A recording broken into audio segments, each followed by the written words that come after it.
Hey guys, how you doing? So we hear over and over again how nowadays entry-level developers are having a very hard time finding jobs. I have a different take on it.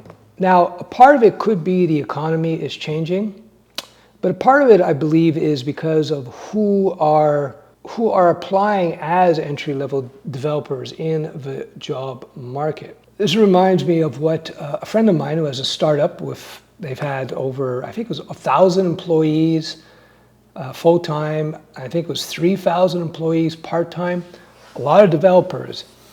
And he told me that they tried hiring from a couple of local boot camps, and the people from the boot camps, they were just total disasters. They were not trained properly. So I'm not blaming the students of the boot camp, I'm blaming the boot camp. And I think this is one of the reasons why a lot of people out there are saying, hey, we can't find entry-level jobs, the requirements are too difficult, or they're just not hiring us. I think a big part of the reason is because a lot of these entry-level developers are actually not developers. They're people who come out of boot camps who were sold this idea that they were being taught to be developers when they weren't. So now, lo and behold, they're having a very difficult time finding jobs as developers. What's even worse than that, you have a lot of people who do a bunch of $10 courses and $20 courses. And again, they find themselves in the same situation. They can't get a job. They can't find the work. They don't understand. I did all these tutorials. Look at all these tutorials I copied from YouTube videos and $20 courses and $10 courses.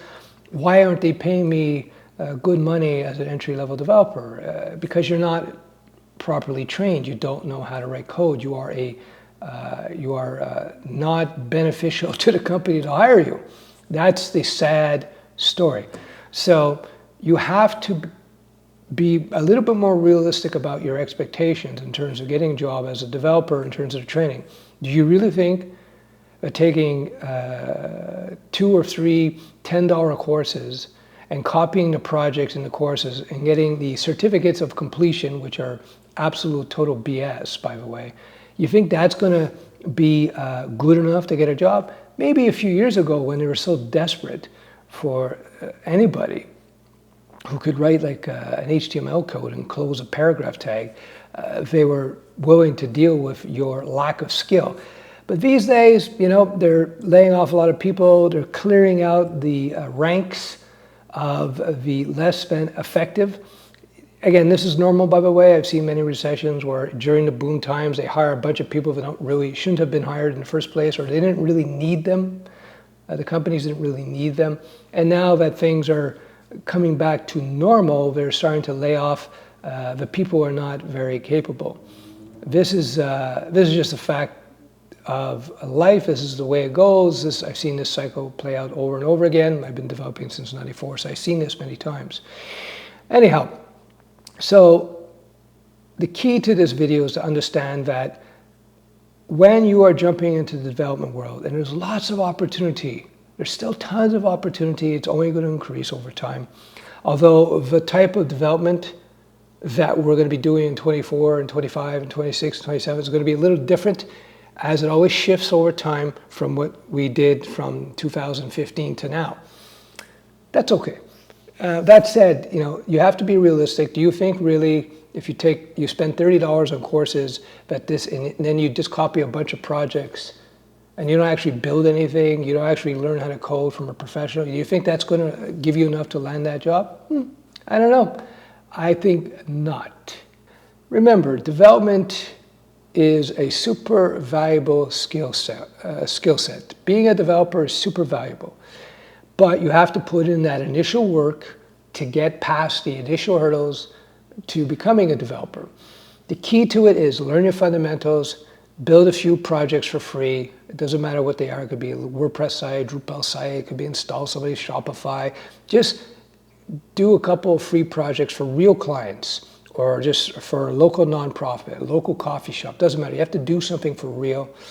And then from there, you'll be building up your skills in your resume, and that will increase your probabilities of getting a job by 8,000%. Back in the early 90s, when I was still learning development, the first 3 to 4 years in your career as a developer you'll learn a lot. That's when you're learning. The key is to get that foot in the door, to get those first few jobs as quickly as possible so you can get paid to learn. That's another story.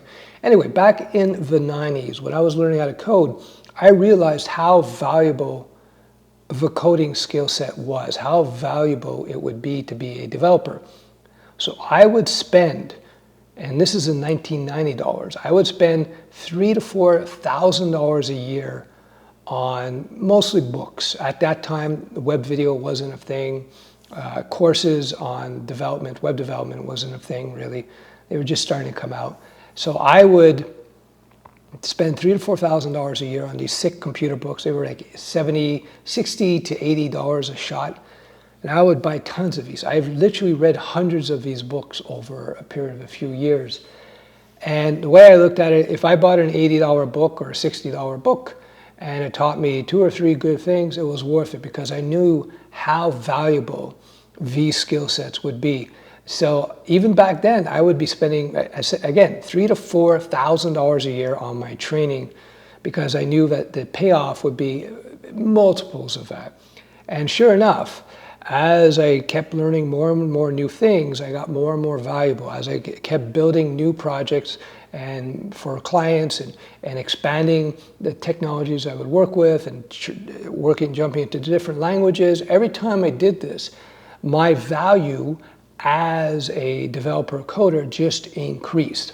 So keep that in mind. So when people are looking at courses, well, I got to spend $20 on a course, or I got to spend $50, or oh my God, the boot camp is $2,000. Oh, it's $10,000.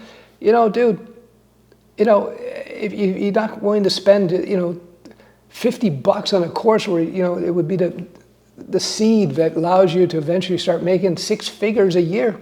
I don't know what to tell you, man. My name is Steph, so people call me Uncle Steph. I've been a developer since '94, and I train people in the coding and many other things as well. You check out the links below. Check out UncleSteph.com. This video was meant to give you clarity about the market. It's also there to encourage you. So if you follow along with the YouTube nerdlings who told you that you got to do this $10 course in React and this $10 course on Node, and that was going to land you the job, and you couldn't get the job, and you're frustrated, and I don't know what's going on, is the market dead? I'm here to encourage you. The market is not dead. The market is still going to be fantastic. It's just a question of you leveling up your skills. One of the things I see as a side note is the hustle culture that is out there. They say, well, yeah, you learn how to do drop shipping, or learn to trade in crypto, or, you know, or hustle email campaigns for people. Dude, these are viable skills, but if your skill set required you to study for a month, it's really not that valuable. Hustle is fine when balanced, but hustle valuable skills. Before you go out there hustling low rent skills, increase your value as an individual. Skill up, level up your own skills, technical skills, interpersonal skills, professionalism. This is what's going to make you a lot of money. Level up your skill set, and you do very well. But you exist in the low rent skill category where you're trying to sell yourself as a professional skills that took you 2 weeks to acquire or a month. It's not worth much, dudes. If you have any disagreements, you hate my video, well, if you actually like my video, give me a thumb up and comment, say, we love your videos. If you hate my videos, show me how much you hate me, and give me not just 1 thumbs down, hit that thumbs down twice, and comment as well and tell me how I suck. That will make me feel terrible if you do that. Make me feel terrible if you do that. And if you like my stuff, and you give me a thumb up and you comment and you tell me what you like, that will make me feel good. All right, thanks for watching. Bye-bye.